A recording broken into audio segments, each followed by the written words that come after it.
Isang mapagpalang gabi, isang magandang gabi, at magandang araw kung araw dyan sa inyong lugar o anumang panahon sa inyong lugar.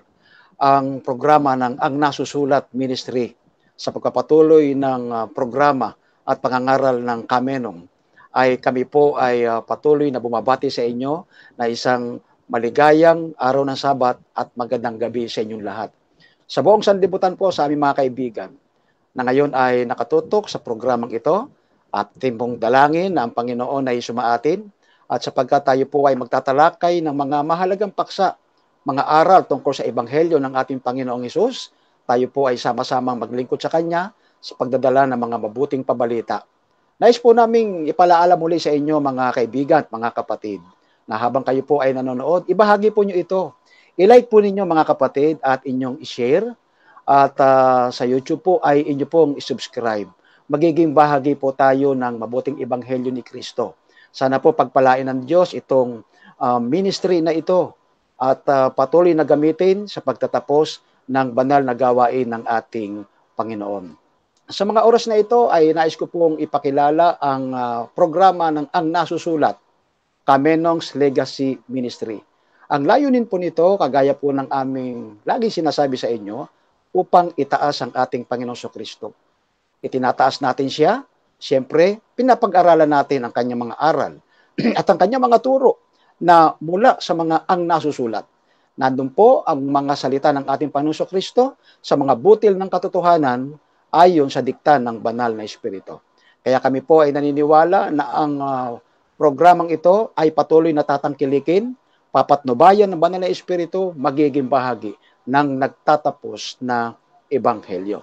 Sa mga oras na ito, mga kapatid at mga kaibigan, nais ko pong sabihin sa inyo ng ating pagtatalakay ay may kinalaman sa ikatlong serye o series subject ng SDA Fundamental Belief o Seventh-day Adventist Fundamental Belief. Ito po yung ikatlo na ang pamagat ay God the Father. Last time ay ating tinalaki po noong Miyerkules ang may titulong The Godhead. Tayo po ay nasa ilalim pa rin ng paksang The Godhead. Ngunit sa pagkakataong ito ay ating tatalakayin yung may kinalaman sa Ama. Sino nga ba ito? Itong ating Ama. Pagkatapos po sa susunod na gabi ng ating serye, God the Son, and then susundan po ng God the Holy Spirit. Samantalang sapagkat nais nating talakayin at ipaunawa sa mga tao, ano ang layunin ng paksang ito? Makikita po natin na sa panahon ngayon ay naglipana at kumalat ang sari-saring pagkakilala sapagkat ang mga tao ay merong mga misunderstanding sa bagay na ito. Ang nasusulat o ang Biblia ay magbibigay ng isang payak, malinaw, sapagkat ang katotohanan ng ito'y nais ng Diyos ipadala sa atin, ay ipapahayag namin sa inyo maya-mayang kaunti ang magagandang salita ng ating Panginoon mula sa mga nasusulat. Ngunit sa mga oras na ito, nais kong anyayahan kayo sa isang panalangin. Tayo po ay manalangin.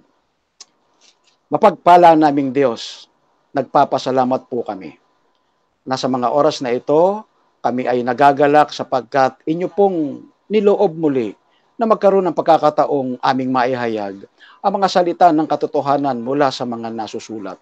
Narito po ang mga pangungusap ng aming Panginoong Hesus, ang gawa ng banal na Espiritu, ang kalooban ninyo, ang aming Ama, na siya ngayong naghahatid ng pagkakataon ito. Buksan mo ang kaisipan ng lahat ng mga nakikinig. Buksan mo ang kanilang mga puso. Maibahagi ito sa marami sa buong sanlibutan. Gayon din kaming magtatalakay ng mga aral na ito. Patnubayan kami ng banal na Espiritu na puspos ng karunungan at kabanalan at presensya ng aming Panginoon. Umaasa kami na ito inyong tinanggap alang-alang sa banal na pangalan po ni Jesus. Amen. Okay, minamahal na mga kapatid, tulad ng aming na-i-announce sa inyo, meron kaming sorpresa sa inyo. Natupad na rin po. At nais ko pong ipakilala sa inyo itong aking matagal na ninyong hinahanap. Hindi lang ko kinasasabikan itong mga pagkakataong ito.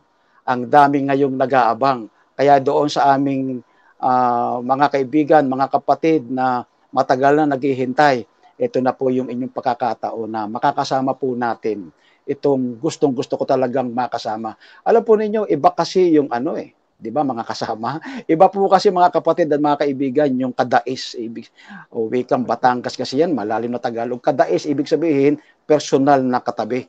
Mahirap pagka hindi talagang dikit. Alang-alang na lang sa technology, kahit medyo malayo, ay pinagpapalapit din tayo para maging bahagi ng pagdadala ng mabuting pabalita. Sana dumating ang panahon na sa isang baksakan, sa isang eksena, ay magkakadais tayo dito para ma-discuss natin yung tinatawag nating patuloy na pangangaral ng mabuting pabalita. Bago ako tumungo na doon sa aking pagpapakilala sa aking makakasama ngayon, opo, binabati ko po yung lahat ng mga media ministry. Opo, Brother Johnson, ayan na po, pa-shout out, ayan na po, pag-aralan natin. Pag-aralan natin ang nasusulat. Pagpalain kayo ng Panginoon sa inyong ministry. Mga kasama niya, si Pastor Jomel Arsenal, ang aking bunso. At ito yung nag-i-edit ng Kamenong na libro. Ang title nga pala ng aklat ni Kamenong ay Ang Sagot ng Kamenong. Ito po ay nasa ilalim ng pangangasiwa ng mag-asawang Jomel Arsenal at Danilyn. Sila po ang nag-i-edit. At nais ko rin pong batiin itong yung programa ni Brother Richard, pagpalain ng Panginoon ang iyong programa. Gayon din ang si Pastor Jong Dison sa kanyang ministry, pagpalain. Ganon din ang KB Ministry, pagpalain po ng Panginoon ang lahat ng mga media ministry na ginagamit ng Panginoon sa buong sanlibutan. Ngayon po ay dadako na po tayo sa ating pagpapakilala. Opo, medyo umanda-handa ka dyan, ha? Ipakikilala ko ito at talagang kinasasabikan kong sabihin. Pinapag-aralan ko pa nga ito, paano ko isa-isahin. Alam po ninyo, itong aking ipakilala sa inyo, alam naman ninyo, ito si Brother Ray Bida. Mapapansin po nyo sa kanyang messenger, meron pong Ray Moore. Opo, kasi po ang kanya pong mother ay isang American. Nakita po ninyo na hindi basta-basta Pilipino itong kasama natin. Ray Moore Vida. Yan po. May lahi po yan talagang Amerikano. At si Brother Ray Vida po ay nakilala ko po nung ako po ay bata pa. Ayokong sabihin matanda siya sa akin. Ang gusto kong sabihin, mas bata ako sa kanya. Ayan, nakita po ninyo, hindi ko po sinasabing si Brother ay matanda. Ayoko pong banggitin yan. Kung doon sa minsan ay binabanggit ko, mas bata ako kay Brother Ray. Alam po niyo, si Brother Ray ay una kong nakilala noong kami ay nasa Singalong Church. Siya po ay taga Santa Ana Church. Opo, para sa kaalaman ng marami. Kasi minsan tinatanong nila sino ba yan? Yan ba yung Ray Bida doon sa Santa Ana? Yes, exactly po. Si Brother Ray Bida po. Si Brother Ray Bida po, ang una kong pakakilala, he is a man of ability. Brother Ray, pasensya ka na kung hindi naman siguro kalabisan. Alam po ninyo, mataas ang tingin ko sa kapatid na Ray, Kuya Ray Bida. Isa po yan sa mga iconic. Sabihin na natin, isa yan sa mga sponsors ng mga simbahan ng unang panahon. Kilala po yan. Isa po yan si Brother Ray sa mga family na kinikilala. O, di ba, Brother Ray, sila Mrs. Reyes, Mrs. Pugaw, Tauro, yung Manghilot, yung Montano family, yung Cesar Montano. Sila Cesar Montano. Oo, yan po yung mga ano mo, yung mga kalibel mo na yan Opo. Higit po sa lahat, sasabihin ko po sa inyo, ito po ang matagal ng kasama ng Kamenong. Kaya ang kapatid na Ray ay kilalang kilala po ng aming family. Kilala din po niya ang aming pamilya. Kaya malapit po kami sobra. Mataas po ang respeto ko kay kapatid na Ray. Hindi naman kaila po sa inyo, medyo nagbakasyon po si Kuya Ray. Pero sa kanyang pagbabalik, ang tikas ng kaalaman sa Biblia naririyan pa rin. At ang kababaan at ang kaamuan ay nakuha niya kay Kamenong. Sabagay, sadya naman ganyan. Ibig sabihin nakakahawa din yan di ba kapatid na Ray? Naalala ko, magkasama kayo pa ni Brother John Mendoza. Kaya hindi ko malilimutan yan. Yes, minamahal mga kapatid at mga kaibigan. Ang aking iginagalang at ginagalang po ng marami na kinakailangan talagang respeto rin sa taong ito. Talagang I salute you, Brother Ray Bida. Kuya Ray Bida, ikaw po'y magpakilala at bumati sa ating mga kaibigang matagal nang naghihintay sa iyo dito sa programa na Ang Nasusulat. Sige po. Maraming salamat, kapatid na Benny Filomeno, na bata sa akin ng konti. Magandang gabi po sa ating po mga taga-subaybay ng programang ito na Ayon sa Nasusulat. Isa pong malaking karangalan na ako po ay makasama ni kapatid na Benny Filomeno. Alam niyo po, si kapatid na Benny Filomeno ay bata pa noon yan. Nung kami magkakasama sa Santa Ana at Singgalong Church.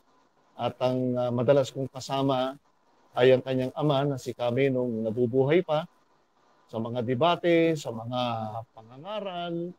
Ayan, pag kami debate sila Kaminong at saka sila nung nabubuhay pa si Soriano, ay kami magkakasama niyan. Talagang napakasayang pag-aaral ang aming ginagawa. Bueno, tayo po ay magpapatuloy sa programang ito. Unang-una, bumabati po ako sa lahat ng mga kapatiran, mga kaibigan na sumusubaybay sa programang ito na ayon sa nasusulat at gayon din sa inaabot ng programang ito sa ibang bansa. Kami po ay bumabati, subaybayan niyo po ang magandang programang ito at talagang makikinabang po kayo, mga mahal po namin mga kaibigan at mga kapatid. And of course, kapatid na Benny, binabati natin yung mga ating mga kasamahan sa gawain, sa mga pangangaral. Ako si Pastor Dison, kamusta na po? Sila Brother Richard Thompson, si Brother Johnson Amican. Kamusta po kayo? At patagal-tagal din tayo hindi nakikita ngayon. At nagkikita-kita lang tayo sa mga palabas ninyo sa pag-aralan natin. At magandang gabi at kami po ay patuloy nag-aayaya sa loob ng isang oras. Samahan niyo po kami at tayo po ay mag-aaral ng isang napakagandang paksa. Kapatid na Benny. Yes. Okay, maraming salamat kapatid na Ray Bida. Sanay kasi akong sabihin kang Kuya Ray. Kuya Ray paminsan, no? Oo. Alam po ninyo, kagaya ng aming ipinangako sa inyo mga kapatid, ang ating paksa ay may kinalaman sa God the Father. Opo, ang Diyos Ama. Dito po sa ating paksa ay makikita natin ang isang layunin na kung saan ay itutuwid natin ang ilang mga espekulasyon o mga palagay tungkol sa sino ba talaga yung Ama. Dahil sa pagtatalakay na ito, ay makikita natin hindi lamang bahagya, kundi malaki. Alin po yun?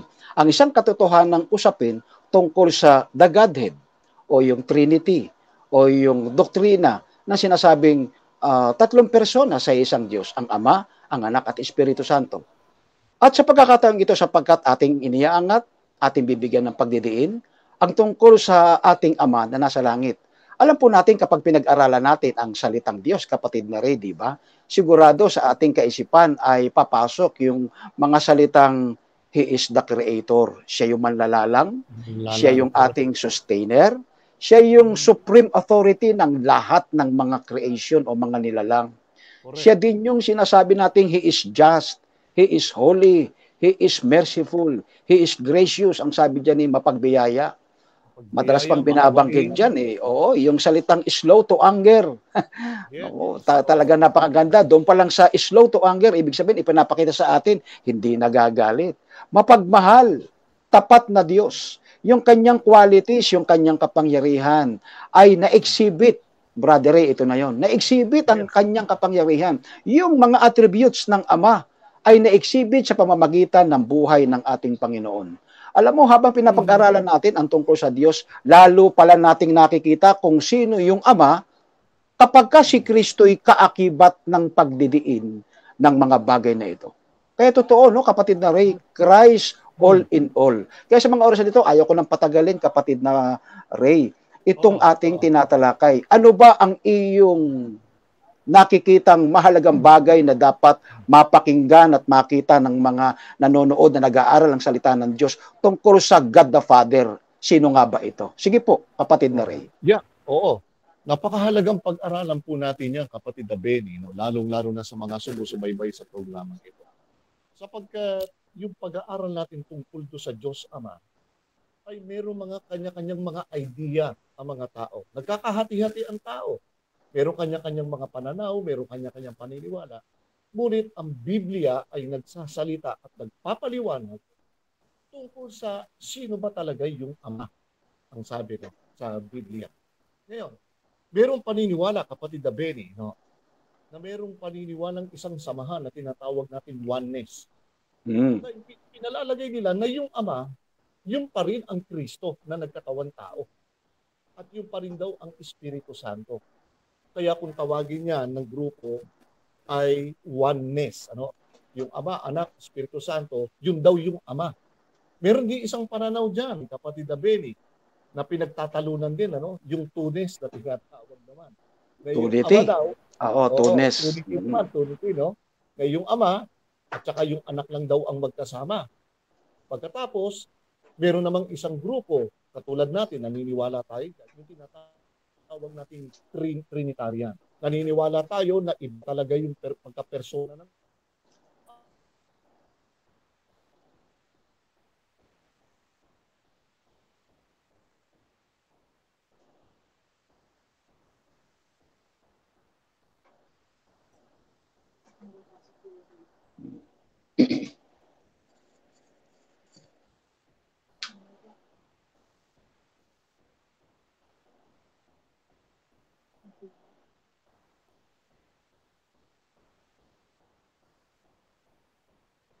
Oh, medyo nawala yata si Kuya Ray, mahina yata ang signal.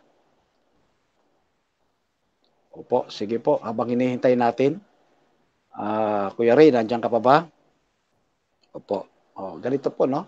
Tinatalakay po ng kapatid na Kuya Ray ang isang pagtutuwid tungkol sa mga ibang kaisipan na kumakalat, sabihin natin, o nagbibigay opinion para sa iba na may kinalaman sa yung Ama, yung Anak, at ang Espiritu ay yun din yun. Ibig sabihin parang na yung Ama ay nagsasalita, pero si Kristo rin yun. Sa ibang paliwanag, ay kinakausap niya yung kanyang sarili. Opo, yun po yung ibig sabihin ng kapatid na Kuya Ray na merong isang bagay na paniniwala na kung saan ay hindi po sinusuportahan ng Biblia. Pero kung nandyan na ang kapatid na Ray, ay nandyan pa ba? Kapatid na Reza, makakonect pa ba siya? O ipagpatuloy ko lang itong aking sinasabi. Okay, ganito po. Sa Biblia, mapapansin po natin, ang Diyos ay unang-unang ipinakilala sa tinatawag nating pagiging Diyos na makapangyarihan sa lahat, na siyang manglalalang. Ang unang-unang presentation ng Biblia ay mababasa natin sa Genesis 1:1 na siyang unang presentation kung sino ang Diyos. Anong sabi John? Ang nang pasimula ay nilikha ng Diyos ang langit at lupa. Mapapansin po natin dyan na ang presentation, pagkapakilala ng Biblia, ay manlilikha bilang siya ay creator. Pagkatapos po, titignan natin sa bagong tipan kung alin yung sinasabing Diyos na ito na lumalalang ng langit at lupa, na siyang makapangyarihang Diyos. Tignan po natin muna ang isang aklat. Dahil Genesis yung ating binasa, ay pupunta tayo sa pinakadulo ng bahagi ng Biblia. Ang sabi diyan sa Apokalipsis 4:11, ihanda po ninyo mga kapatid at mga kaibigan, ang isang napakagandang talatang malaki ang maitutulong sa ating pananampalataya. 4:11 ng aklat ng Apokalipsis. Pakinggan po niyo itong magandang pangungusap. Marapat ka o Panginoon namin at Diyos namin. Napansin po niyo yung salitang marapat ka o Panginoon at Diyos namin.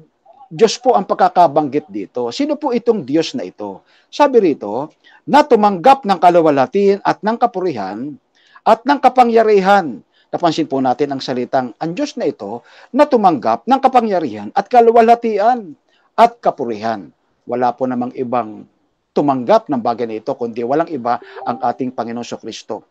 Ang aklat kasi ng Apokalipsis ay revelation of Jesus Christ. Si Kristo po ang pinag-uusapan dito at tungkol sa kanyang kapahayagan. Gayon din sa kanyang kalagayan. Ituloy po natin ang basa. Ang sabi rito, sapagkat nilikha mo ang lahat ng mga bagay at dahil sa iyong kalooban ay nagsilitaw at nangalikha. Napakaganda po ng pangungusap na yan. Na pinapakita na yung Kristong tumanggap ng kapurihan, kapangyarihan at kaluwalhatian mula sa Ama, ang siyang lumikha ng lahat ng bagay. Kaya kung titignan po natin ng isang perspektibo, maliwanag na yung Ama ay makikilala natin sa pamamagitan ng pag-i-exhibit o ng ministry o ng mga pahayag at ng buhay ng ating Panginoong Kristo. Hindi ba ang ating Panginoong Kristo ay lagi nagsasalitang, hindi ako nangungusap na galing lang sa kanyang sarili, kundi ang Ama na nagsugo sa akin. Kaya napakaliwanag po na unti-unti na ngayon nakikita natin itong God the Father dito sa Biblia. At yan pa, isa pang talata ang nais kong basahin, ang unang Korinto 15:28. Basahin po natin. Unang Korinto 15:28. Ito po ang sinasabi. Unang Korinto 15:28. Ito po ang ating mababasa. Pakinggan po natin ang magandang pangungusap na ito. Ang sabi rito ay ganito, at kung ang lahat ng mga bagay ay may mapasuko na sa Kanya, kung magkagayoy, ang anak rin, ito po si Jesus, ay pasusukuin naman sa nagpasuko ng lahat ng mga bagay sa Kanya, upang ang Diyos ay maging lahat sa lahat. Alam po ninyo, ito yung sinasabi ko nung isang gabi, may kinalaman sa hiwaga. Kaya kapag napansin natin na mayroong salitang hiwaga at ito yung nakakapit sa ating Panginoon Diyos, ay titigil na tayo ng pag-iisip. Baka hindi abutin ng pag-iisip. Ang Diyos po nagbigay ng isang kahulugan ayon sa struktura ng ating kaisipan na sinasampalatayan na natin na hindi niya tayo hahayaang maligaw sa isang bagay na nararapat nating maunawaan. Alin po ito? Napansin po niyo yung salitang upang ang Diyos ay maging lahat sa lahat. Ibig sabihin, yung hiwaga na yon, na ang Diyos ay mapag-unawa natin lahat sa lahat, wag natin mapagwikaan kung mapansin natin at mabasa natin sa mga nasusulat ng Biblia na yung Ama ay naroong kasama yung anak, saan man sila pumunta, hindi ang ibig sabihin, siya din yun. May iba ang kalagayan ng Ama sa anak. Bagaman sila ay iisa sa pagka-Diyos, pinakikita rito yung kanilang tinatawag na ugnayan, yung relationship. Kaya maliwanag po sa pamamagitan ng ating Panginoon Kristo, nahahayag ang kahulugan ng ating Ama na siyang God the Father. Mapapansin po natin, no, kung babasahin natin ng 1 John 4:8, mapapansin po natin dyan, simple lang ang kahulugan niyan, ang Diyos ay pag-ibig. Nakita po ninyo ang kahulugan ng Diyos, ang Diyos ay pag-ibig. Aba, si Kristo nagpakita rin ng pag-ibig. Ang Banal na Espiritu, gumawa din ng mga bagay na kaibig-ibig sapagkat inaakay niya ang tao sa lahat ng mga katotohanan. Napakaliwanag po nakikita natin yung harmonious relationship ng Ama, ng Anak, ng Espiritu Santo sapagkat ating pinapag-aralan at dinadakila. Dinidiin ng nasusulat mula sa Biblia. Ang tungkol sa Ama ay patuloy pa nating hanapin ang mga bagay tungkol sa katotohanan ng ating Ama. Pakinggan po natin ang isang aklat. Sa unang Timoteo 1:17, ito po ang ating mababanggit. Ang sabi rito sa unang Timoteo 1:17, pakinggan po natin ang isang magandang pangungusap na ito. Ang sabi rito ay ganito. Ngayon, sabi rito, na haring walang hanggan, walang kamatayan, di nakikita, sa iisang Diyos ay ang kapurihan at kaluwalhatian magpakailanman siya nawa. Alam mo, itong salitang ito, parang tinutuldukan na ni Apostol Pablo sa sulat niya kay Timoteo. Kung sino itong Kristo na nabuhay na maguli. Sino itong Kristo na hinihintay sa ikalawang pagdating. Yung Kristo na gumawa ng pagbabago ng puso ng tao mula sa pagiging makasalanan. Yung mga katuwiran, kapangakuan, na naranasan ni Apostol Pablo na sinampalatayanan ng mga Kristiyano unang-una sa kanyang paglilingkod. Nakita niya, kaya siya nakapagsalita ng ganito Yung mga salitang pangungusap na ito, ngayon sa haring walang hanggan, siya yung ating hari, si Kristo. At ang sabi diyan, walang kamatayan, di nakikita sa iisang Diyos. Ito yung kalagayan na binabanggit mula pa sa matandang tipan. Ikinakapit din sa ating Panginoong Kristo ang attributes na ito o yung karakter. Bagaman yung Ama binabanggit, pwedeng sabihin ng Biblia, Diyos na hindi nakikita. Bakit? Ibig sabihin po doon, yung kaluwalhatian, yung karangalan, hindi kayang pagmasdan ng isang tinatawag na mortal na mata. Kaya dito po ipinakita kay Apostol Pablo, sino itong Ama, sino itong Anak, sino itong Godhead, sino itong makapangyarihan Diyos. Ngayon po, sa isa pang talata ng Biblia, doon sa John 3:16, mapapansin natin yung relasyon ng Ama at Anak. For God so loved the world. Napakinggan po ninyo, that He gave His only begotten Son. Whosoever believeth in Him should not perish but have eternal life. Nakita po nyo yung diwa ng talata, pag-ibig. Isinugo ng Ama yung anak para mamatay sa lugar natin. Ang sinumang sumampalataya, magkakaroon ng buhay na walang hanggan. Dito maliwanag na merong Ama. Merong anak na sinugo. Ngayon po sa aking pagpapatuloy, nais kong tawagan pa ating technical team. Nandiyan pa ba ang kapatid na Ray para may pagpatuloy niya yung kanyang sinasabi kanina tungkol sa ating tinatalakay? So tayo po ay magpapatuloy na muli sa ating ngayong pinag-aaralan. Now, tignan po natin. Noong ang ating mga propeta, isa na dyan si Moises sa kanyang karanasan. Mapapansin po natin doon sa Exodus 34:6-7, ang isang karanasan ni Moises doon sa banal na bundok, isibi sa bundok ng Sinai, tinawag natin banal na bundok nung naandun ang ating Panginoon Kristo. At siya rin yung nagsasalita ayon sa maraming mga theologians. Siya rin yung nagbibigay ng 10 utos. Siya rin yung nagsasalita kay Moises. Sa pagkaintindi ng maraming nag-aaral, wala din naman problema kung sasabihin nating ama ba yun na nagsasalita, di dalawa na yung nagsasalita. Wala pong controversial doon, wala pong pagtatalo doon. Ibig pong sabihin, kung naroroon ang ama, naroroon din po yung anak.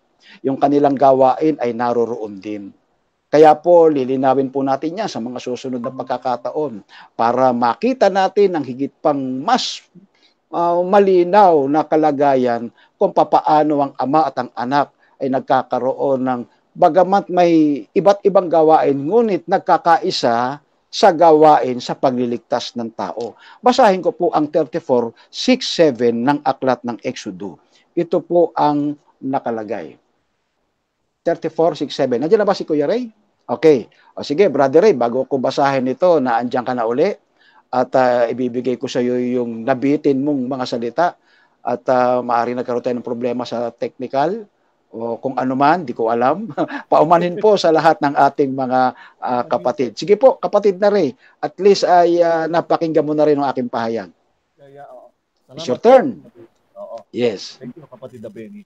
So, gaya ng nasabi ko kayo na bago ako naputulan, merong iba't ibang pananaw ang mga tao tungkol po sa kalagayan ng Ama.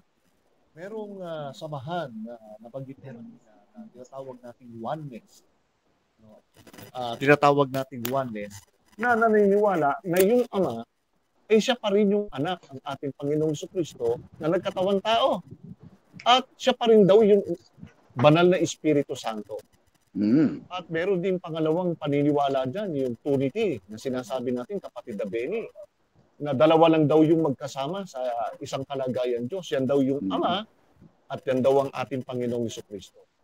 At meron namang isang paniniwala, gaya ng kinalalagyan ng ating paniniwala, kapatid na Benny, naniniwala tayo na yung salitang Diyos ay talagang binubuo ito ng 3 persona na talagang merong ibang na meron talagang Ama sa isang kalagayang persona na iba sa kalagayang persona ng Anak at ng Espiritu Santo. Yan ang tinatawag nating Trinity o tinatawag nating Trinitarian. Ngayon, ano ba talaga ang tunay na totoo? Yung ba talagang Ama talagang Ama at hindi siya yung Panginoong Jesucristo at hindi rin siya ang Espiritu Santo? Yes. Pakinggan po natin sa isang magandang talata, kapatid na Ben. Dito po sa aklat po ng Epeso, sa Kapitulo 4, na ang bersikulo po ay 4 hanggang 6. Ganito ang pagkakasabi. Na talagang, meron talagang Ama na iba talaga sa kalagayan ng Anak at ng Espiritu Santo. Ganito ang kababasahan po natin sa aklat po ng Epeso sa Kapitulo 4, na ang bersikulo po ay 4 hanggang 6. May isang katawan at isang espiritu gaya naman ng pagkakatawag sa inyo sa isang pag-asa ng pagtawag sa inyo. E di may isang espiritu raw, sabi ni Apostol Pablo. Doon sa versikulo 5, ang sabi, may isang Panginoon, isang pananampalataya, isang bautismo. Ang tinutukoy nito isang Panginoon ay ang ating Panginoong Jesucristo. Sa versikulo 6, May isang Diyos at Ama. Now, take note. May isang Diyos at Ama ng iba lahat pala, no? na siyang sumasa ibabaw sa lahat at sumasa lahat at nasa lahat. Napakaliwanag, ano? Kaya meron pong isang Praise God. kalagayang Ama, very describe, kapatid na Benny. Merong isang Ama, merong isang Diyos na sumasa lahat at sumasa lahat, sabi ni Apostol Pablo. Kaya yung Ama ay iba po sa kalagayan ng Anak at ng Espiritu Santo, kapatid na Benny. Opo. Maraming salamat, kapatid na Ray. Napakaganda nung pag-i-explain mo tungkol sa iba yung Ama, iba pala rin yung Anak. Kasi Biblia ang nagsabi ng mga bagay na yon. Kaya sa pagpapatuloy, kapatid na Ray, mamaya may time ka pa uli. Mapapansin po natin, iduduksong ko lamang ito, itong pag-ungusap na aking nais na basahin sa Exodus 34. Ang bersikulo ay 6 at 7. Maganda po itong pangungusap na ito. Sabi rito ay ganito, ang Panginoon ay nagdaan sa harap niya na itinanyag ang Panginoon Diyos na puspos ng kahabagan at mapagkumbaban loob, banayat sa pagkagalit at sagana sa kaawaan at katotohanan. Ito yung kahulugan, mga kapatid, ng sinasabi nating Diyos na pinag-uusapan natin. Ito yung karakter ng Ama na siyang ating idinidiin kanina pa, verse 7.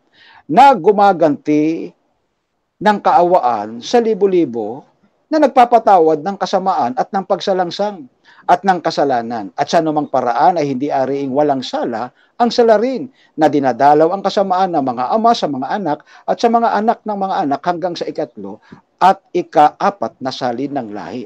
Nakikita po ninyo yung isang magandang pangungusap na ito na kumakamisa na dadaan na lang natin, pero kapag ninanamnam natin ang kahulugan na ito, matapos nating makita yung tinatawag na ano ang kahulugan talaga ng Diyos, mapagmahal, mapagpatawad.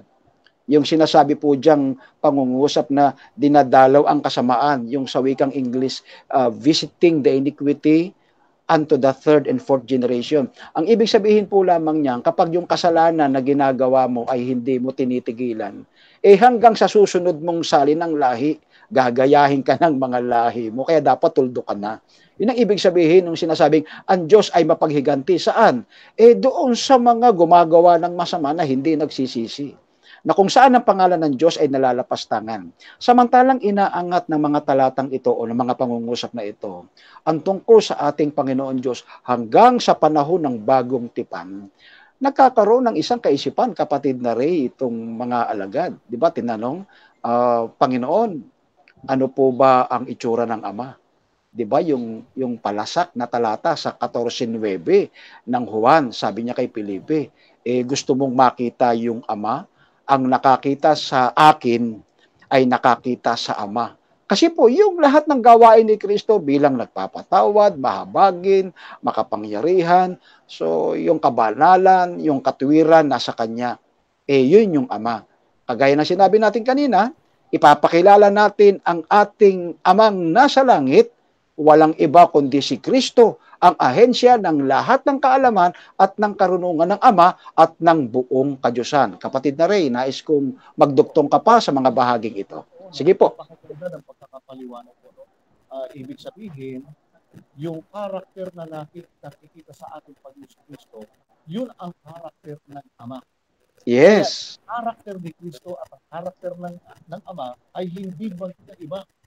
No? Talagang mag-ama talaga sila at nakikita yung isang kanilang karakter ngayon. Yung katanungan nga kay Kristo na sabi, ipakita mo sa amin ang Ama, ay ito'y tinanong nga sa matandang tipan, kapatid na Benny, nung panahon ni Moises. Sabi ni Moises, Panginoon, ipakita mo sa amin ang iyong kaluwalhatian. Sabi ng Panginoon, sige, ipakikita ko sa iyo, pero hindi mo makikita ang aking mukha, tatakpan ko ng aking kamay. Ang iyong mukha, ang makikita mo sa akin ay likod. Pero ang Panginoon talaga, ang Ama ay nagpakita sa isang pamamaraan. Sa isang pamamaraan. Pinakita ang karakter ng Ama kay Moises. Pakinggan po ninyo doon sa binasa ng kapatid na Benny, doon sa kapitulo 34 ng Exodo, versikulo 5 at 6. Ang nakita niya yung kaluwalhatian ng Diyos at yung karakter. Narito po ang karakter ng Diyos. At ang Panginoon ay bumaba sa ulap at tumayong kasama niya roon at tinignan ang pangalan ng Panginoon at ang Panginoon ay nagdaan sa harap niya. At itinanyag ng Panginoon ang Panginoon Diyos na puspos ng kahabagan. Ayan na. Ang Diyos ay puspos ng kahabagan at kapag kaloob, banayad sa pagkagalit at sagana sa kaawaan at katotohanan. Yan po ang karakter na ipinakita po ng Diyos kay Moises. At itong karakter na ito na ipinakita ng Diyos kay Moises, yung din ang nakita sa karakter ng ating Panginoong Jesucristo. Kaya nga, ang sabi ng ating Panginoon, kung nakita mo ko, nakita mo na rin ang Ama. Sa pamamagitan ng karakter. Maraming salamat kapatid na Ray sa iyong pahayag. Ngayon po sa pagkapatuloy po mga kapatid, mapapansin po natin na ang ating Panginoong Jesucristo ay hindi talaga mawawala sa eksena.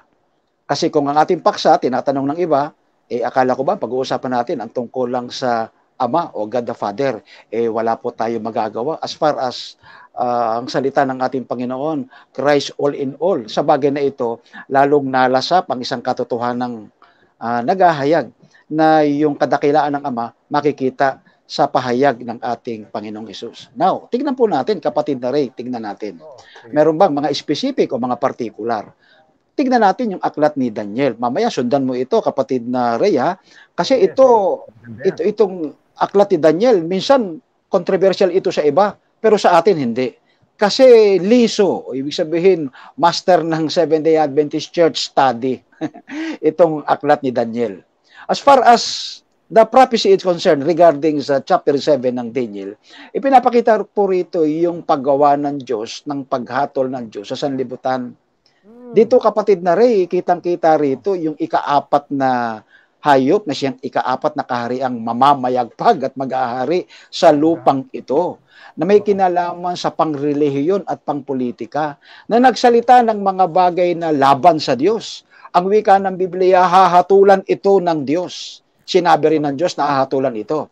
So sa bagay na ito, ipinapakita paano gumagawa ang Diyos sa paghatol. Babasahin ko muna yung isang talata, kapatid na Ray. Ihanda po ng ating mga tagapakinig. Daniel 7, ang bersikulo ay 9. Babasahin ko po. Ang sabi rito ay ganito. Aking minasdan hanggang sa mga luklukan ay nangalagay. At ang isa sa matandas sa mga araw, take note, Kuya Ray, no? Alam natin, ito yung God the Father, ay nakaupo. Ang kanyang suot, maputim parang niebe, at ang buhok ng kanyang ulo ay parang taganas na lana. Ang kanyang luklukan ay mga liyab na apoy, at ang mga gulong niyaon ay nagniningas na apoy. Pansinin natin, bakit natin binabanggit tungkol sa exclusive ito ay sa Ama. Tandaan natin, ayon sa pag-aaral ng doktrina tungkol sa santuario, o mga aral tungkol sa suheto ng santuario, hindi kaila sa atin na yung ating Panginoong Jesucristo, siya yung tagapamagitan doon sa most holy place o sa kabanal-banalang dako. Siya yung ating abogado, siya yung ating tagapagtanggol sa sumbong ni Satanas, sa ating mga kasalanan. Si Kristo rin yung tinatawag na nakikiusap sa Ama na nasa luklukan para patawarin ang tao habang siya'y nagsisisi. Kaya therefore, sa konsepto o sa conclusion, kahit sinong theologian, hindi lang yung mga Adventist. Baka sabihin, Adventist lang nagsasalita nito, kapatid na Ray. Pinatutunayan nila na merong ugnayan dito yung Ama sa kayong anak.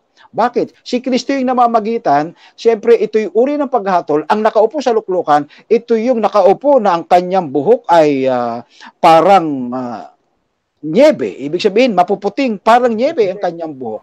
Taganas na ginto o nalanas na ginto yung kanyang ulo. Ang pagkasabi dyan, ito yung God the Father. Therefore, we conclude, o ayon sa mga komentary ng mga Bible commentators, mga scholar, walang iba, ito yung Ama, kapatid na Ray.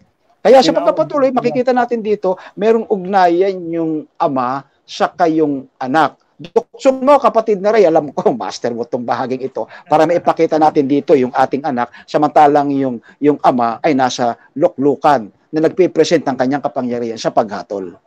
Tama yun, kapatid na Benny, no? Sapagkat yung tinutukoy nga dito na matanda sa araw, ano?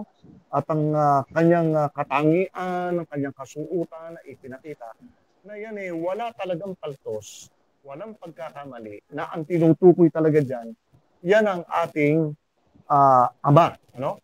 Ngayon, kung itutuloy natin, dito sa versikulo 10, ituloy natin, kapatid na Benny, yung basa. Yes, no? yes. Sabi rito, isang mabangis na sigalbo ay lumabas at nagbula sa harap niya, sa harap ng ama. Mga libo-libo ang naglilingkod sa kanya at maka-10,000 na 10,000 at nagsitayo sa harap niya.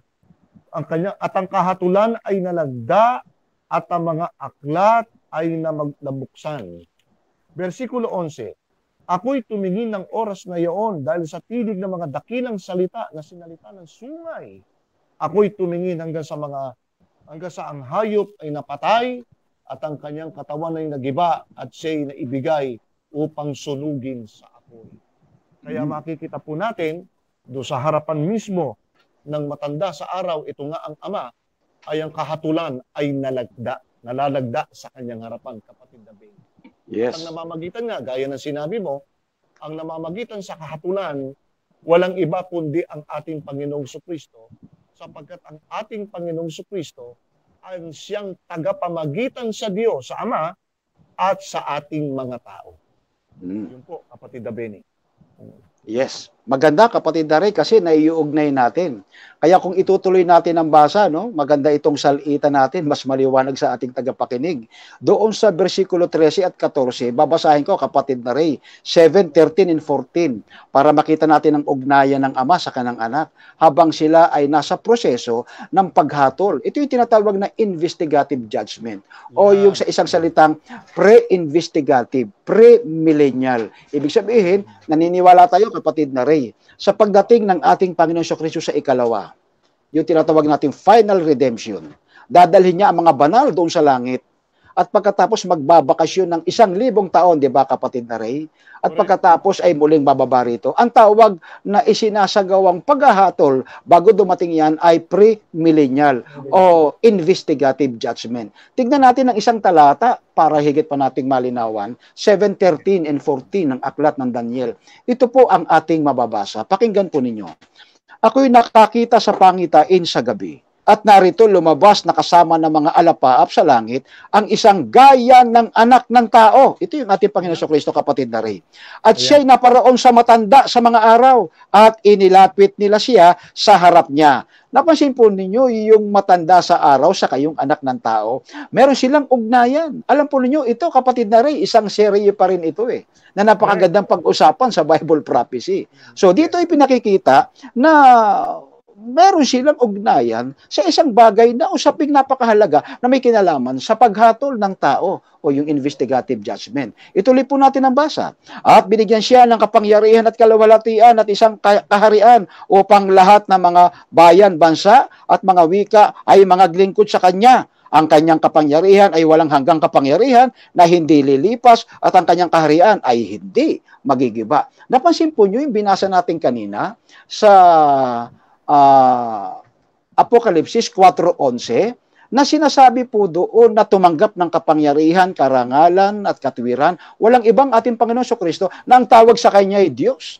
O ito, patikim pa lamang ito, kapatid na Ray, na si Kristo talaga ay Diyos. Kaya kung i-connect natin itong Daniel 7:13 and 14 sa Revelation 4:11, makikita natin na meron talagang paghatol. Ito yung Ama ipinakikilala sa atin. Maliwanag kung gayon, kapatid na Ray, na ang Biblia ay nagsasalita ng maliwanag, iba ang ama, iba yung anak.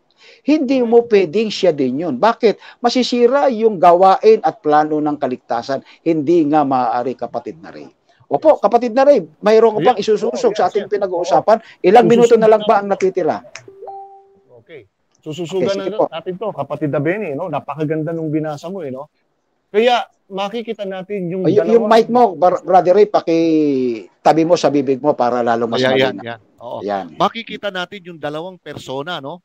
Yung matanda sa araw Pagkatapos yung isa ay gaya ng anak ng tao, humarap do sa matanda sa araw at binigyan ng kapangyarihan at kaluwalhatian na ito ay ipinagkaloob do sa anak ng tao. Ngayon, tatanungin natin, sapagkat ito'y propesiya na tumutukoy sa darating na panahon, na paghaharap ng ama at ng anak sa panahon ng paghuhukom. Ang tanong, anong panahon ipinagkaloob doon sa anak ng tao ang kahatulan, sabi rito sa binasa mo at binigyan ng kapangyarihan at kaluwalhatian at ng isang kaharian? Kailan ipinagkaloob ito?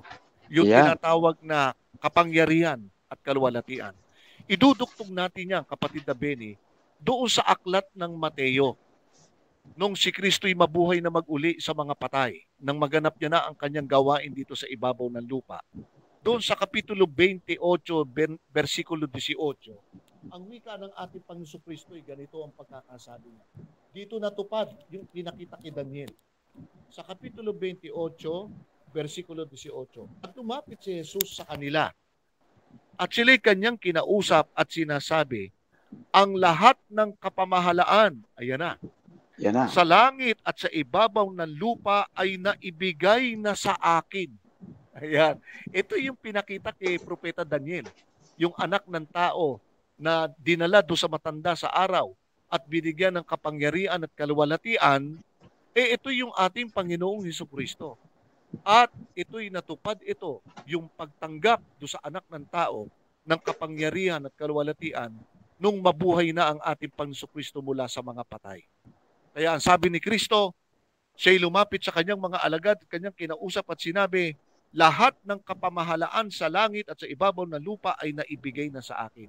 Kaya malinaw dito, kapatid na Benny, sa ating mga taga-subaybay, dito ngayon ginigiba yung tinatawag na paniniwalang oneness. Dito'y maliwanag, magkaiba yung ama na tinawag na matanda sa araw at yung anak ng tao, yan ang ating Panginoong Hesukristo. Magkaibang persona po silang dalawa. Oh yes, parang sinusundan na natin, kapatid na Ray, yung tanong na may katanungan diyan kasi kahapon. Tsaka dito sa ating messenger, yung paano natin pinatutunayan paano pinatutunayan ng nasusulat mula sa Biblia yung ama ay iba sa anak. Nasasagot na ng ating mga pagtatalakay. Marahil jajam tayo sa isang katanungan, kapatid na Ray. At kung pwedeng gusto mo pang duksungan yung sinasabi mo kanina, ang Biblia kasi, meron kasi salitang oneness, kapatid na Ray. Depende ito sa paliwanag. Pag sinabing oneness, naniniwala tayo sa oneness, kaisa ng ama yung anak sa gawain. Nagkakaisa. Kaya kagabi, nung isang gabi, pinaliwanag natin. Pero may katanungan dito, paano yung panalangin, kapatid na Ray? Yung bang nagturo ang ating Panginoon Kristo mga panalangin? Pwede ba tayong manalangin, halimbawa, direkta kay Kristo? Lalong-lalo na kasi kapag yung mga teacher sa Bible, sa mga bata, napansin mo siguro yan. Yung sinasabing, manalangin tayo, Papa Jesus. Napapansin mo yan, Papa Jesus. Ibig sabihin, Papa Jesus, may Papa na may Jesus pa. May Father na may anak pa. So, ibig sabihin, oneness pa rin yun. Ano ba talaga ang sinasabi ng Biblia tungkol sa dito, sa mga bagay na ito? Pakilinaw, kapatid na Ray, tungkol sa bagay na yan. Kasi magandang maliwanagan ito ng lahat ng mga nakikinig. Kasi katanungan talaga yan. Sige, kapatid na Ray. Napakaganda niyan, kapatid na Benny, no? At alam mo, pagdating dyan sa mga panalangin naman, yung version ng mga panalangin, may iba't ibang pananaw din ng mga tao. Pero pakinggan natin yung nakasusulat po sa Biblia, yung ayon sa nasusulat. Ngayon, pagdating sa panalangin, may itinuro po ang ating Panginoong Hesukristo. Susundan po natin yung tinuro ng Panginoong Hesukristo para wag po tayo malayo sa katotohanan. Una, basahin natin ang isang talata po sa Biblia sa 17:5 ng Mateo. Ganito ang tagubilin ng ama tungkol sa kanyang anak. Babasahin ko po sa inyo.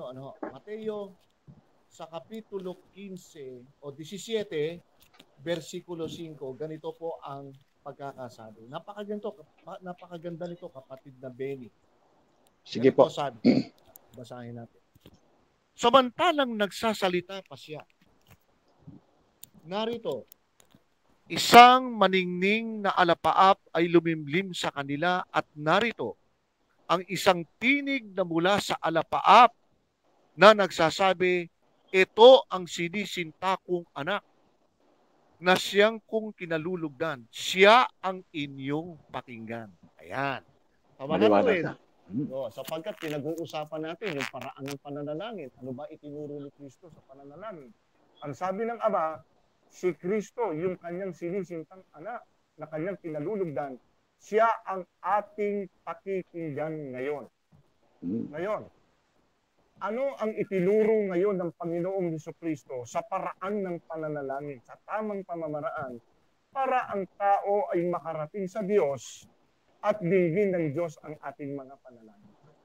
Basahin natin ang isang paliwanag ng ating Panginoong Kristo, yung pagtuturo niya sa tamang pamamaraan ng panalangin ng tao para sa Diyos. Dito po sa Lucas Kapitulo 11, sa versikulo 1 hanggang versikulo 3, ay nag-usap si Kristo at ang kanyang mga alagad tungkol sa paraan ng pananalangin. Pakinggan natin. At nangyari nang siya'y nananalangin sa isang dako. Si Kristo nananalangin, no? Nang siya'y matapos na manalangin si Kristo. At sinabi sa kanya ng isa sa kanyang mga alagad, Panginoon, turuan mo kaming manalangin, naggaya naman ni Juan na nagturo sa kanyang mga alagad.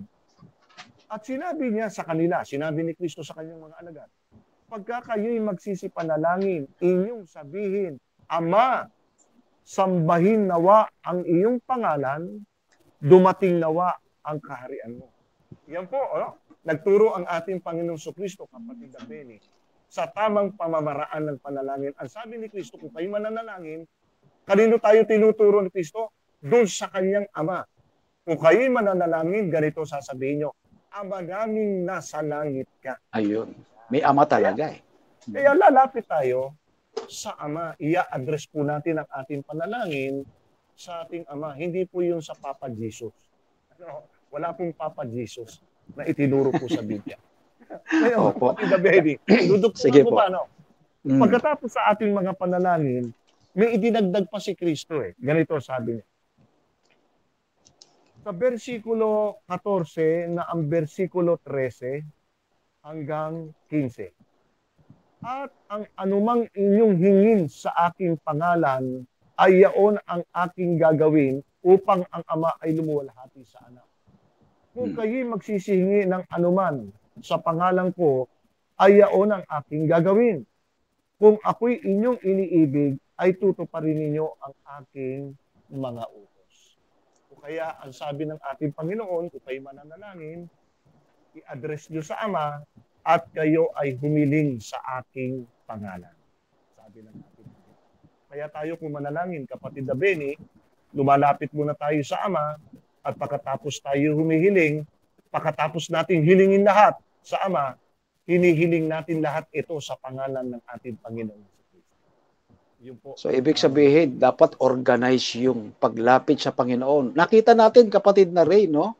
Yung paraan ng pagtuturo ng panalangin o sa lahat ng suheto ng mga usapin ng pakikipag-usap, makikita natin very organized. Yan ang nasusulat. Nasa Biblia talaga eh. Kaya, yung address ay iniya-address sa Ama. Ayan, kitang-kita na po natin, kagaya ng ating kanina pang ipinapahayag, na sa pamamagitan ng kasaysayan at mga tala sa nasusulat, ang ating Panginoon Kristo, ni-recognize niya na meron talagang Ama. So, hindi ibig sabihin, kapatid na riyan, no, na yung Ama, yung anak, siya rin, at yung Espiritu, siya rin, hindi pwede at hindi maaari. Sapagkat napakarami at sagana ang mga talata sa Biblia, ang nasusulat, nakikita natin ang maliwanag na pahayag tungkol sa kadakilaan ng Ama, na siyang binabanggit din sa Biblia sa ilalim ng Godhead. Ito, kapatid na Ray, meron pang katanungan dito. Ilang minuto na lang, 7 minutes o 6 minutes, habulin natin, sapagkat meron pa tayong isang pangungusap rito. Ito, master na master mo to, alam ko ito eh. May tanong kasi rito from Mel Gaviria. Meron po kasing tanong dito pero hindi pa yata angkop sa topic, sapagkat wala na po tayong oras. Ito na lang po munang isa. Hindi po ibig sabihin yung isang tanong ay hindi namin sasagutin. Maganda po yung katanungan ninyo. Sasagutin po natin yan sa susunod po na ating pagtatalakay. Ngunit isang mahalagang bagay sapagkat paksain itong ating pinag-uusapan, may kinalaman sa Diyos, ay tignan po natin, kapatid na Ray, tama ba na Jehovah lang ang pangalan na itatawag sa Ama? Yan yung katanungan. Sige, paspasan mo.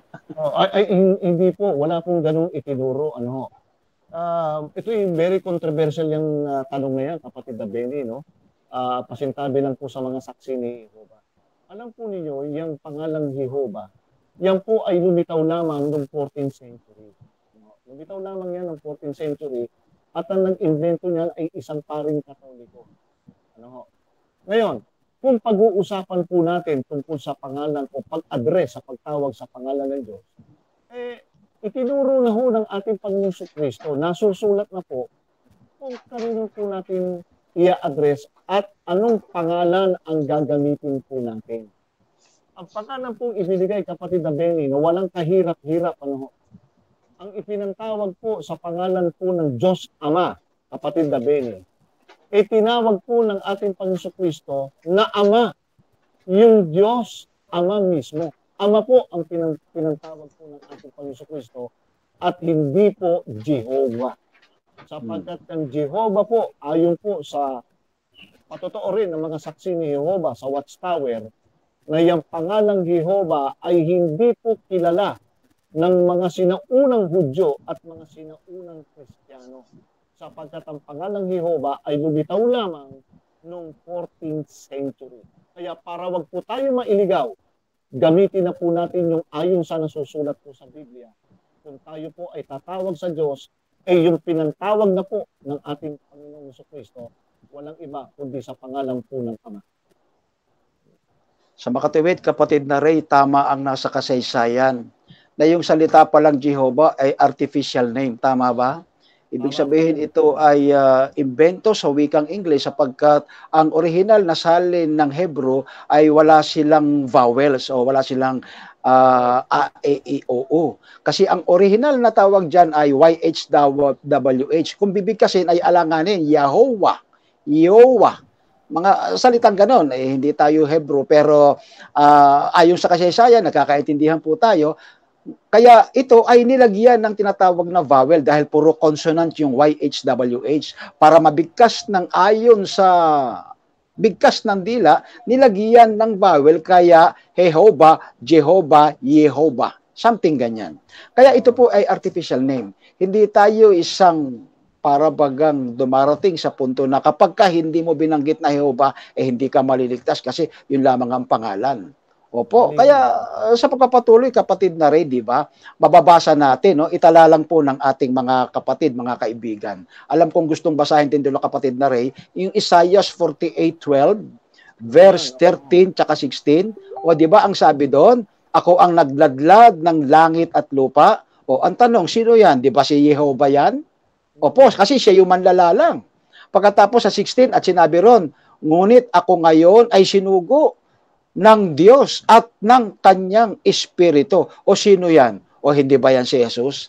Kaya maliwanag po sa mga tala na yan. Pagbalik po namin sa susunod na paksa, kapatid na Ray, patikim pa lamang ito sa bahaging Jehovah o Jehovah. O sa ibang katawagan pa, o sa ibang pag-aaral pa tungkol sa Godhead, Trinity, sa pagbigkas ng mga pangalan, at alin talaga ang mga bagay na ito na dapat ituong pansin natin ayon sa mga nasusulat. Kapatid na Ray, tayo babati na sa ating mga Kapatid na Benny. Yes, sige, kapatid na Ray. Bago tayo bumati, katiting lang.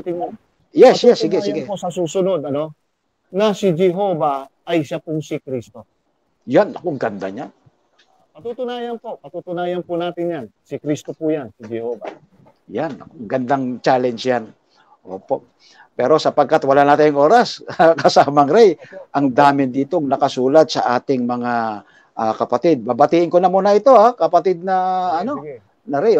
Binabati ko si Sister Josie Magsumbol Bilar and family. Kasi po nung unang pag-broadcast ko, ito yung unang umabang talaga sa programa ng Ang Nasusulat. Taga-Parcoms po ito.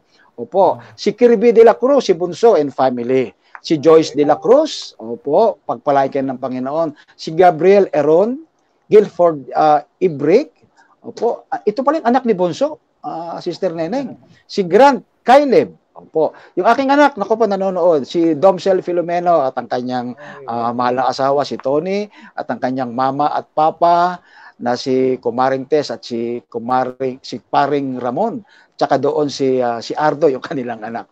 Ngayon, binabati ko rin si Renz Probs, si Adelaida Trejano, pagpalain po kayo ng Panginoon mga kapatid. Leila Bundalian, Evelyn Silayan, ito, kaibigan mo to, kapatid na rin, si Evelyn Silayan. Evelyn. Si Evelyn. Inahanap pa nito, ayan na, naandyan ka na. Ngayon, ito pa, si Paz Malyari, si V. Fernando, itong masugid na nagsishare sa akin, si Eunice Opinion, ang aking kaibigan, and family, pagpalain ka, Sister Eunice. Si Marites Bail, tsaka ito si Chamits, si Karima, Sepe Sumawang, diyan sa Park Homes. Yan, hinihintay ka rin yan. Si Ronnie Siador, si Melina Bacon, yan po, dyan po sa Juan Luna, SDA Church. Pagpalain po kayo ng Panginoon, kapatid. Doktora, Melina Bacon. Alvin Laico, Cloyd Francisco. Opo, nandiyan po sila, pagpalain sila ng Panginoon. Ken Clyron Malyari, Mark Caballero, Brad, sana makita tayo. Marami tayong pagkukwentuhanan. Okay, Helen Ocol Olalo. Si Ricardo Nebres, John Harold Navarro, God bless you po. Joboy Digito, Seferina De Vera, Edna Sardenia, ang dami nito. Elizabeth Tiksay, tsaka si Arkaat. Ganda ng pangalan. Roderick Avila, God bless you po. Marilu Sangkay. Ganon din po si Clara Espina, pagpalain kayo ng Panginoon. John Villar Jr., si Novsky Ortega, si Mario Nilo Legarda, dyan sa Park Homes, kapatid, pagpalain kayo ng Panginoon. Eranio Abel, Edgardo Godoy Jr., God bless you. Joamay Sumilong, si Jonathan Espirito, Brad, my friend, God bless you po, at sa iyong ministry.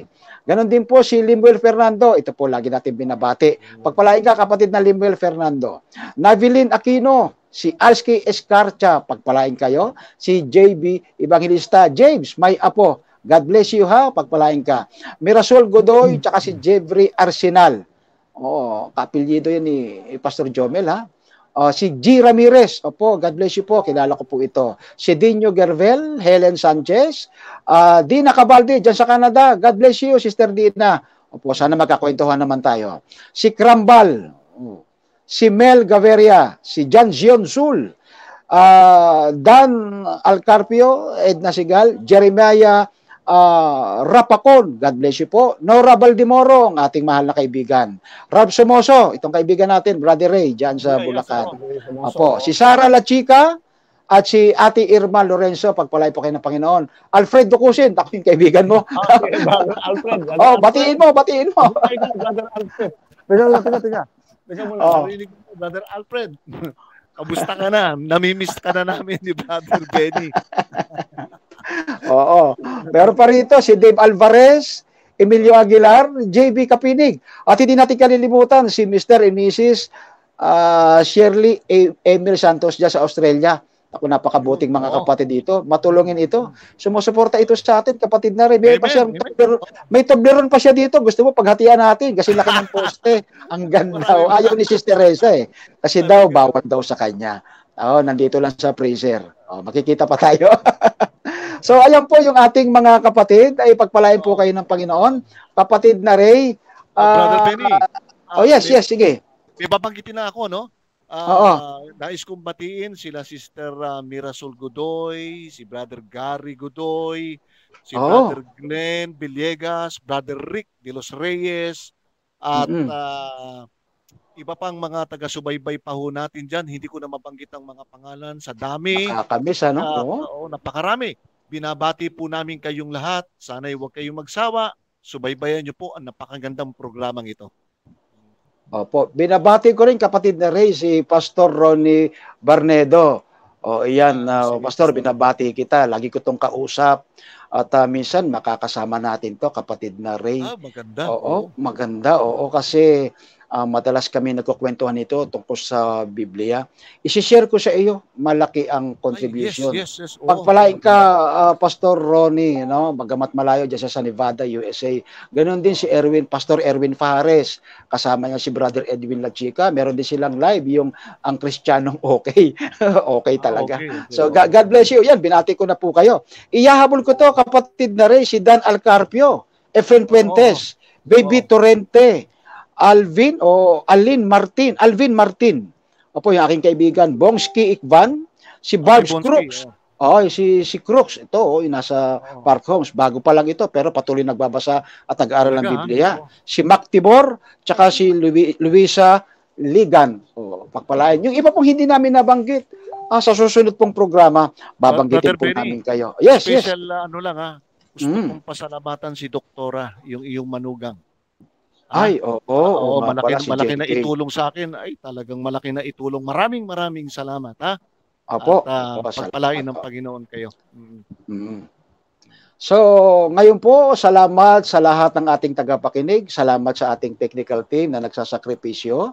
Ganyan pala ang trabaho nito. Akala ko basta-basta lang. Nakita natin ang sakripisyo at suporta nila sa gawain sa technical at pagpalain ng ating mga admin, kapatid na Ray, si Casey, si Dr. JK, si Neneng, Filomeno, si Jonah Filomeno, yung aking pamangkin. Opo, pagpalain tayo ng Panginoon sa ating mga gawain. Ang Nasusulat Ministry ay patuloy na maglilingkod sa inyo at ito'y pinagpapala ng Panginoon sa pamamagitan ng Banal na Espiritu. Pagpalain po kayong sama-sama. Magbibigay po ng panghuling panalangin sa atin ang kapatid na Ray. Naibasa na pa sa iyo yung mga prayer request, kapatid na Ray? Wala pa ako natatanggap. Wala pa? O sige, yung ating mga may karamdaman marahil ay ipanalangin mo na lamang, kapatid na Ray, at maraming nakatutok ngayon. Meron tayong mga ilang kapatid, hindi man natin mabanggit ang kanilang mga pangalan, ay ipanalangin mo po sila at sa Lunes, sa ating pagbabalik, ay patuloy po nating idadalangin itong ating mga kapatid na ito. Sige, kapatid na Ray. Okay, tayo po ay manalangin, samahan niyo po kami. Ama naming Diyos na ang tahanan po'y nasa mga langit, taus-puso po kami nagpapasalamat sa inyong walang sawang gabay at patnubay po, lalong-lalo na po sa gawaing ito ng pagpapahayag ng iyong katotohanan. Ama namin, samantalang kami nabubuhay sa mga huling panahon na ito, kalat ang pandemya sa buong sanlibutan, kalat ang COVID na mga sakit na nakakahawa. Panginoon, dinadalangin po namin nawa ang bawat isa po sa amin ay ingatan niyo po sa pandemyang ito.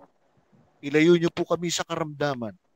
Tulungan niyo kami, Panginoon, upang ang inyong gawain ay huwag mapigilan, kundi bagkus maipagpatuloy naming maipahayag ang iyong walang hanggang wakas na katotohanan at ang iyong ebanghelyo, sapagkat marami mga taong uhaw sa iyong katotohanan. Salamat po sa dinadalangin sa inyo, O Diyos, at ilalapit po namin sa inyo ang mga kaibigan, mga kapatid, kamag-anak na meron pong mga karamdaman. Hindi na po namin mabanggit ang kanilang mga pangalan. Kayo po ang nakababatid. Sila po'y humihingi ng tagapamagitan sa panalangin, Panginoon, na ilapit namin sila sa inyo. Idinadalangin namin ang kanilang kalusugan, naway dalawin niyo po, Panginoon, kami po'y nakikiusap.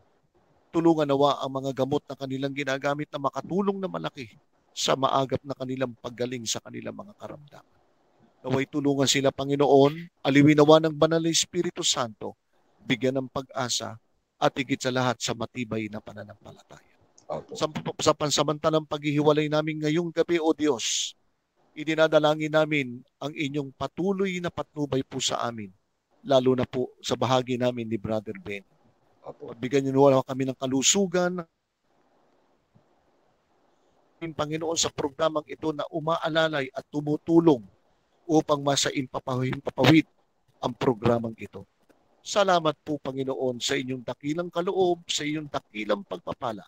Nawa ang inyong patuloy na bendisyon mula sa Ama at sa Anak at sa Espiritu Santo ay sumaamin nawang lahat. Kalakip na po, Panginoon, ang paghingi namin ng kapatawaran sa lahat ng aming mga pagkukulang. Ito po ang aming mga dalangin, Ama, sapagkat hinihiling po namin ang lahat ng ito sa dakilang pangalan ng inyong anak na si Jesus. Amen. Maraming salamat, kapatid na Ray, sa iyong panalangin. Ng ating mga kapatid ay umaasa sa kanilang kagalingan. Bukas po, kapatid na Ray, ako po ay maglilingkod sa Molino 2, Cavite, Bacoor. Diyan po ako kay Brother Sunny Pangilinan, ang anak-anakan din ng Kamenong. Kaya bukas po, diyan po ako maglilingkod. Pagpalain ng Panginoon nating paglilingkuran. At ngayon po kami ay magpapaalam pasamantala. At pagkita-kita po tayo sa susunod na pagtatalakay sa araw ng Lunes, 7:30 PM. Ang ating tatalakayin po ang ika-4 na serye na may kinalaman sa Godhead at pag-uusapan natin ang ating Panginoon Kristo na siyang sentro ng ating paksa. Marami pong salamat at muli po tayo makita-kita at happy Sabat at magandang gabi sa aming mga kaibigan.